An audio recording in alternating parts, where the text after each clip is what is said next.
why is a carrot orange? A carrot historian may be able to tell you why Dutch agriculturalists in the 17th century selectively bred them to be orange in color, but I'm here to tell you it's due to a molecule called beta-carotene. Beta-carotene, which is this molecule here, is a pigment that absorbs light in all but a certain range of wavelengths.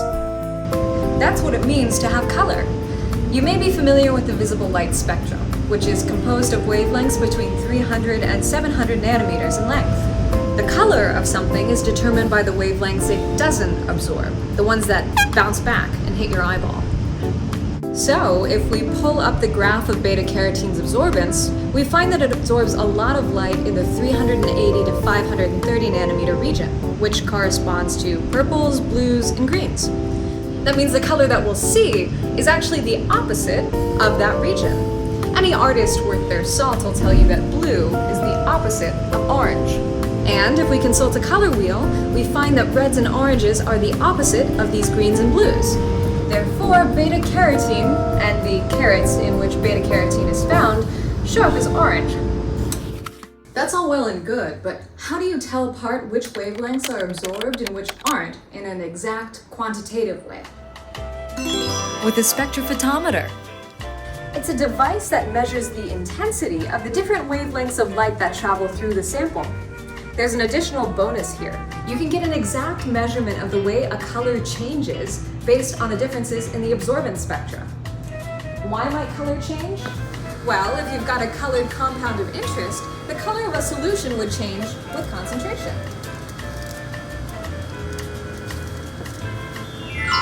So, with a spectrophotometer and a clever application of Beer's law, you can determine the unknown concentration of a sample, making it a powerful quantitative technique. But hang on, you can't drink in the lab. Besides, it's not that kind of Beer's law. It's this one. Absorbance equals the molar absorptivity constant times the concentration times the length of the cuvette. The cuvette, by the way, is the fancy French name for this fancy square tube. This is the molar absorptivity constant, represented by the Greek letter epsilon. It changes from sample to sample, so we're not going to worry about it for now. But if we go ahead and rearrange the equation to solve for an unknown concentration, if I cancel out those sides, I'm left with the equation C equals absorbance over epsilon times the length of the cuvette. Now the length of the cuvette is 1 centimeter, so I'm just going to change that to a 1. We'll solve for this later. That means that we need absorbance. Measuring absorbance is where the spectrophotometer comes in. All spectrophotometers are composed of a few basic parts. First of all, it's a device that measures light, so you're going to need a light source. It passes through the cuvette, which, as we've discussed, holds your sample. The light that is not absorbed by the sample is organized by wavelength into a nice, tidy band which hits our sensor. In this homegrown model, our sensor comes from a cannibalized webcam. It produces a short video that our program analyzes in order to generate a brightness intensity curve. Absorbance is calculated using the intensity of light picked up by the sensor. Absorbance is equal to the log of the intensity of the light that is initially sent through, divided by the intensity of light that comes out and hits the sensor. To solve for the light that passes through the sample, we run the spectrophotometer with some deionized water that has a concentration of 0. Because of that, we're multiplying this whole side of the equation by 0, and we know that we have an absorbance, also of 0. The light passes through the sample, then through a diffraction grating that organizes the light into a nice band of wavelengths. The sensor picks up the different brightnesses at each wavelength, and because our solution has a concentration of 0, we know that this is what a reading would look like with an absorbance also of 0. We'll call this our reference blank. Alright, so we've solved for length, it's a centimeter, and we know that we can find the absorbance with our spectrophotometer. So, can we finally solve for concentration? Not quite.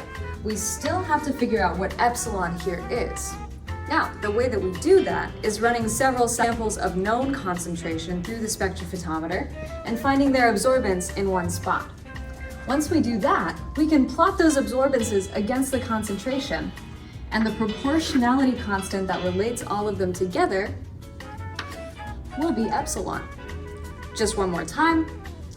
These will have a linear relationship, and the slope of this trend line will be equal to epsilon. After we find epsilon, we can run our unknown through the spectrophotometer, find its peak absorbance, and plug it all into our equation to solve for the concentration. Alright, so carrots were in budget for this production, but beta-carotene is not. So in its place, I have a different dye, and this is called sunset yellow. Now, the astute observer may notice that it is not yellow in either its powder or solution form, but I just needed, an introductory anecdote. And with that, here I've prepared 5 different samples of different concentrations. I know the concentration because I diluted them. I run each sample through the spectrophotometer and do my best not to stain my lab coat. Each measurement is processed to generate a brightness curve, which I use to calculate our absorbance values for each wavelength. I find the peak absorbance, which should be in the same spot each time for each sample, and then graph the known concentration of that sample against the absorbance in that spot. The graph should look linear, like this, and my computer was kind enough to generate this trend line. This slope is my absorptivity constant, which is corroborated by algebraic rearrangement of the Beer's law equation. Finally, I can run my unknown sample through the spectrophotometer and find its peak absorbance.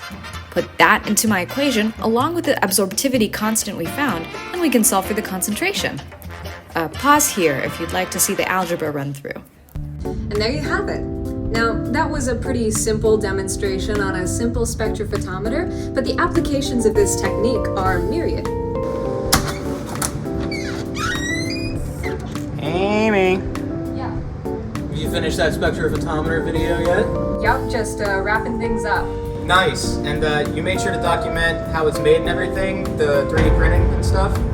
Yeah, pretty much. Cool. I'll let Dan know.